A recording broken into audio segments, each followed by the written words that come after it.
Galera, esse foi sem dúvida o melhor episódio de Chainsaw Man até agora. Uma animação fenomenal, abusando do 2D sem pena. Eu fiquei feliz demais que os animadores conseguiram atingir esse resultado sem precisar recorrer tanto assim para o 3D. O 3D estava presente no episódio em alguns momentos, eles alternam bastante até durante as cenas de ação, mas ficou tão bem feito que tem hora que o negócio fica até confuso. E se ficou confuso, quer dizer que eles fizeram sim um bom trabalho. Só que nem só de randandan ou de peitos vive o fã de Chainsaw Man.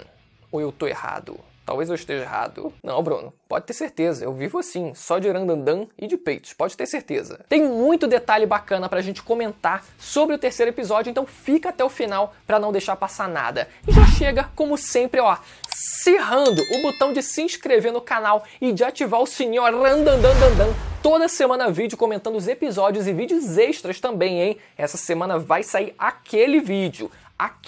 Exatamente esse que vocês estão pensando. Exatamente aquele vídeo que eu falei pra vocês. Só se inscreve pra não perder. Vocês vão saber quando ele sair. Começando esse episódio, a gente é relembrado que a Power é um infernal, ou seja, o seu corpo humano foi morto e possuído por um demônio. Nesse caso, o demônio do sangue, que a gente não chega a ver a forma original dele antes de possuir aquele corpo, mas é por isso que ela consegue manipular o próprio sangue e transformar num martelo, como a gente viu no final do episódio passado, e por isso que ela tem aqueles chifrezinhos vermelhos, porque são feitos do sangue dela. A gente vê a Makima conversando com a Power e o Denji sobre eles terem interferido ali naquele momento no trabalho de um caçador de demônios civil, que faz isso, dá pra dizer, como uma espécie de autônomo, né? Enquanto eles da segurança pública não podem usar da autoridade deles para roubar o trabalho de outra pessoa.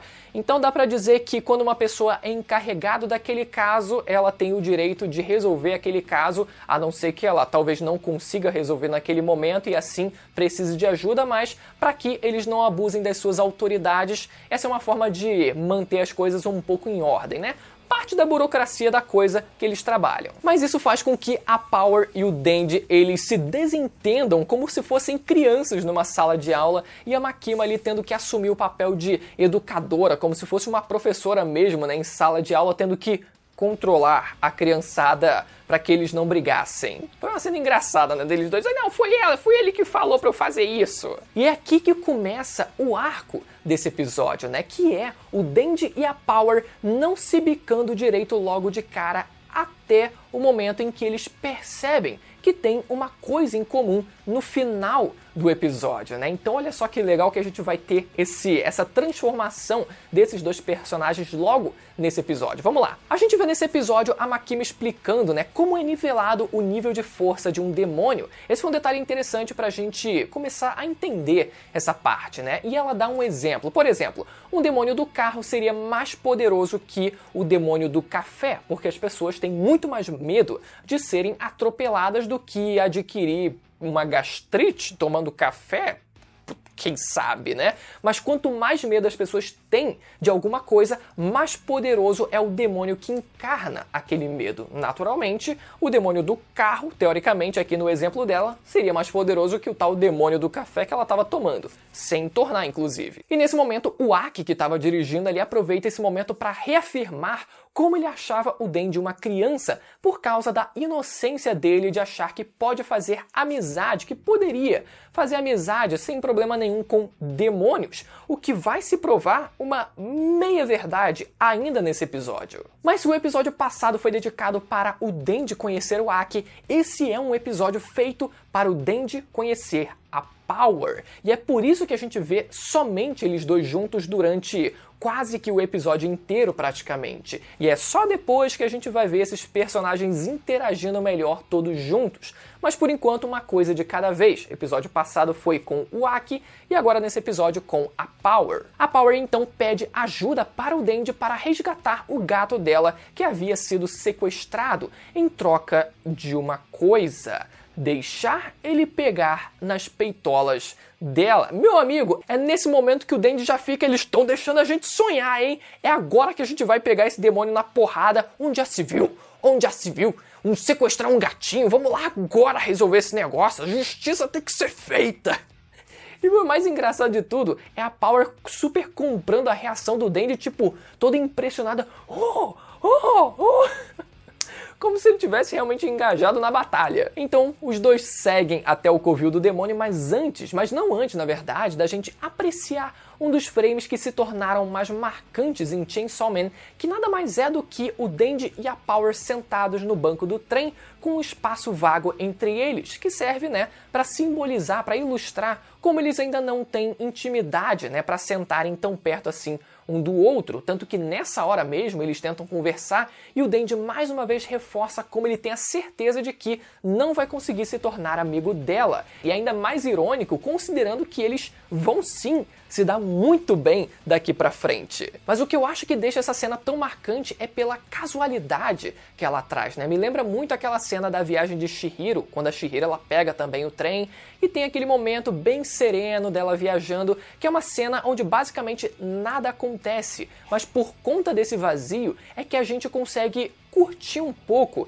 dessa vibe mais tranquila, e essa casualidade faz com que eles pareçam mais humanos também, iguais a nós, diferente de quando eles estão pulando do prédio para serrar demônio. Esses momentos mais íntimos são os que geram mais conexão com a gente, e é por isso que eu acho que é uma cena tão marcante. Só que ao chegar próximo ao covil do demônio, aconteceu o que o Aki avisou para o Dandy. Ele não devia ter confiado em um demônio e ele acaba sendo traído pela Power. O Dandy até percebe a hostilidade dela na hora e tenta reagir ali numa reação muito rápida que até me pegou desprevenido, mas acaba levando uma coronhada na cabeça e é levado para o demônio morcego. Mas mesmo, olha só que louco, mesmo entregando o Dandy para o demônio, o demônio ainda assim devorou o gatinho que estava dentro da jaula ali como se fosse um passarinho. E é nesse momento que conhecemos o passado da Power depois dela ter o seu corpo apossado pelo demônio do sangue.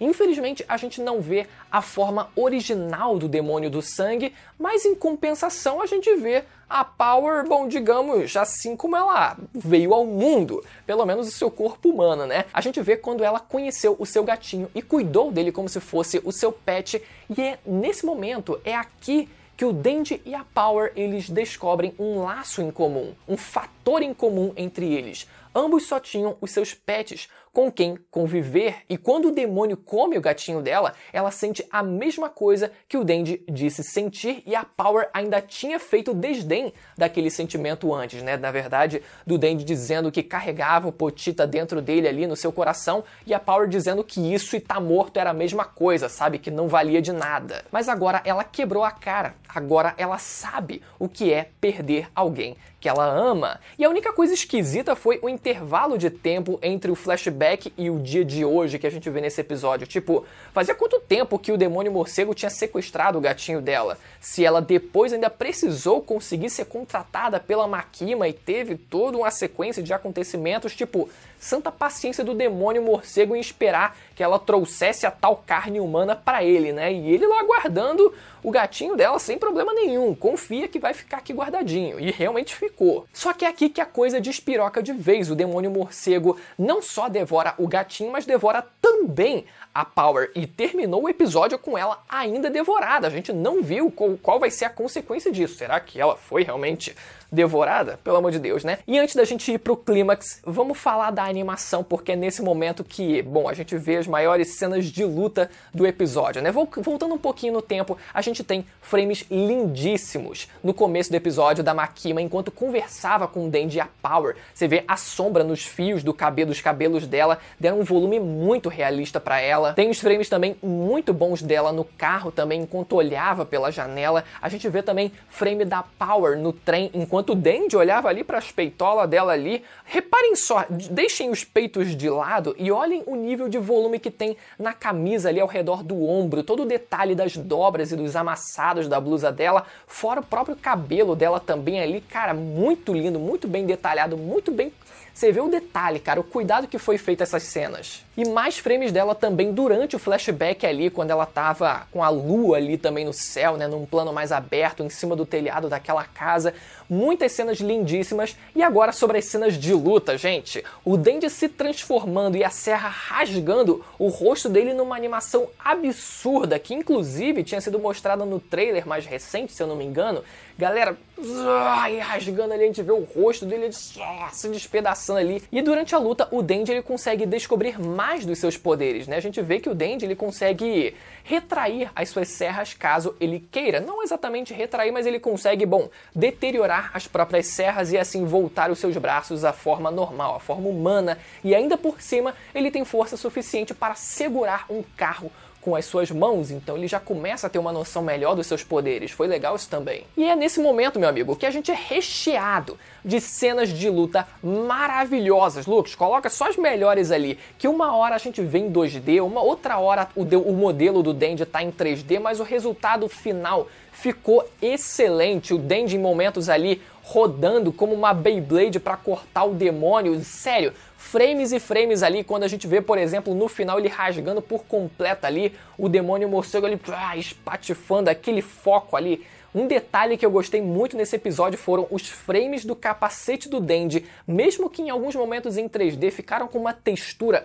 muito mais realista do que, por exemplo, o que eu achei no primeiro episódio. Galera, ficou lindíssimo ali os takes ali do capacete dele ali em vários momentos. E isso em vários momentos. E como eu falei, animação 2D caprichadíssima nesse episódio, galera. Eu tô muito feliz. Vou tentar não me acostumar com isso em todo episódio, mas porra, já tô feliz demais da gente ter isso em momentos específicos do anime, em episódios específicos, já vou ficar mega satisfeito. E no final temos o famoso grito do protagonista depois dele estraçalhar o demônio morcego, né? Eu não dei nenhuma apertadinha! E várias serras rodando ali. Muito bom, galera. Encerrou muito bem o episódio. A gente não sabe o que aconteceu com a Power ainda, mas, como eu falei, muita coisa para eles se conhecerem. Foi um episódio para eles dois se conhecerem, dedicados a eles dois, e também a gente ter essas cenas de ação maravilhosas com o Denji descobrindo mais dos seus poderes e aos poucos ele vai descobrindo cada vez mais. Episódio 3 sensacional, melhor dos 3 até agora, e eu espero que vocês tenham gostado desse vídeo. Se você ficou até o final, não foi inscrito, aproveita esse momento, galera. Porra, serra de vez o botão de se inscrever agora e serra com a outra mão, então de ativar o sininho, galera, para não perder os vídeos que estão saindo toda semana sobre o anime de Chainsaw Man e vídeos extras. Galera, o vídeo que vai sair, eu tô dizendo pra vocês, promete, se inscreve que, meu amigo, vai valer a pena. Até a próxima, tchau!